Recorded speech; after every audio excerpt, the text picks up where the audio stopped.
Hello my friends, it is I, Tyrann, and I'm back with a different video. I'm back with a Battlefield 5 video.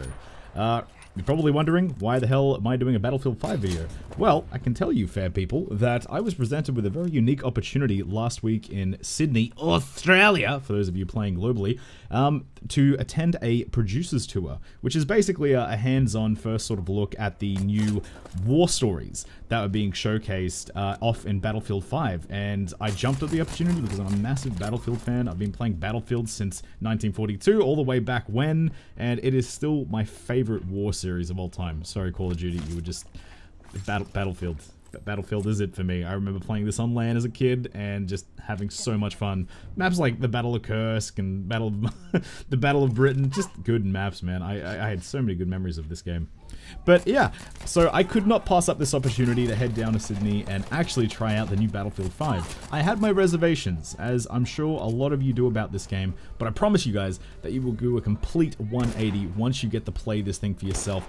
It is absolutely amazing and breathtaking. The vistas, the visuals, the sound quality in this game. It is nothing like I've ever experienced before. Honestly, no one does it better than Battlefield when it comes to sound immersion, because every step of this game, every step of these war stories that I had to play, just sound amazing and really sold that I was in the World War II theater. Over the course of attending this event, I got to play 3 very different and very unique campaigns.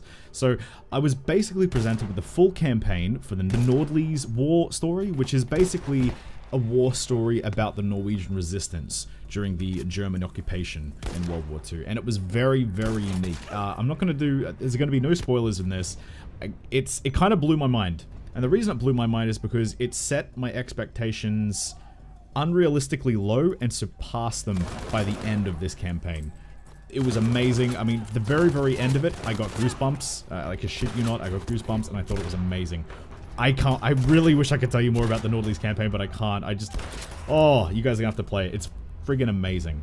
The other 2 war stories that we got to touch on were the Tyrallilure. I still can't pronounce that bloody name.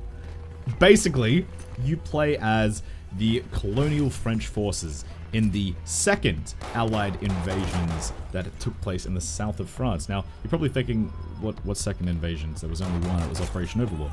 You'd be wrong, as honestly, I didn't know about this. So there was a second operation called Operation Dragoon. It was entirely by the French colonial forces into the south of France. So it was basically to assist and, you know, to keep up the pressure on the Jerrys in 1944. But this campaign was pretty much shunned from history because it was entirely French colonial forces. They didn't fare as well as those in Operation Overlord. However, they still managed to put up their own. They still managed to fight for France. Vive la France! And I tell you what, playing through this campaign was actually amazing. As you can see there was beautiful vistas. And when I was playing through this mission specifically, it was hauntingly beautiful, as you can tell. I mean, you've got such a beautiful backdrop there, but then you see all the dragon's teeth, you see, you know, the fortifications on the hill, men dying to your left and right. It was incredibly immersive, and as I touched on before, the sound design in this is friggin' amazing. I mean, I was playing this on 7.1 headsets, and my jaw was dropped, and I was there, dude. I was there. I was playing as this Senegalese French colonial soldier. It was freaking amazing. The comparisons that I would have for this specific war story was, to me, it was very similar to the Australian Gallipoli war story that took place in Battlefield 1.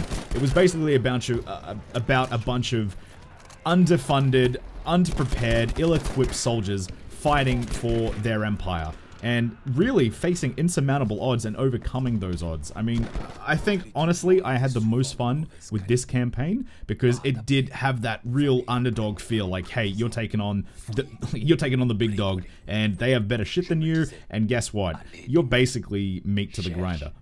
But you find a way. You dig through those trenches. You smash those krauts right in the face. You know what I mean? Like, it was amazing. I've said that before, but it was really, really fun. It was seriously fun.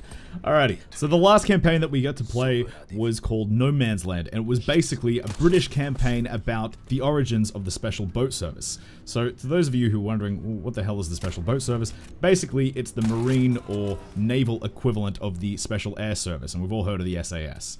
So basically, this tells the tale of how the SBS got started in the, you know, the theater, the European theater of World War II. Really, really cool campaign as well, what we got to play. Of all the war stories, this was the shortest that we got to experience. We got more with the French colonial campaign, and obviously we got the whole thing for Nordleys, which is the Norwegian resistance. But from the little that we got from this specific campaign, it was a lot of fun. It was very dark British humor. There was an analogy that Eric Holmes used, who was the dice dev that was at the event. He basically said it was a cross between a Guy Ritchie film and Mad Max Fury Road, which is very, very much how this felt, just playing the first opening section. You were raiding a German airfield, there's only 2 of you. You're bonkers, you're mental, mate, you're fucking mental. But yeah, guys, I had a lot of fun on this producer tour. Thank you so very much to EA for sending me down there. I am now an official EA game changer, so hopefully there'll be more opportunities to come in the future, and I hope you guys really enjoyed this video. Thanks, guys. I'm out. Have a great day.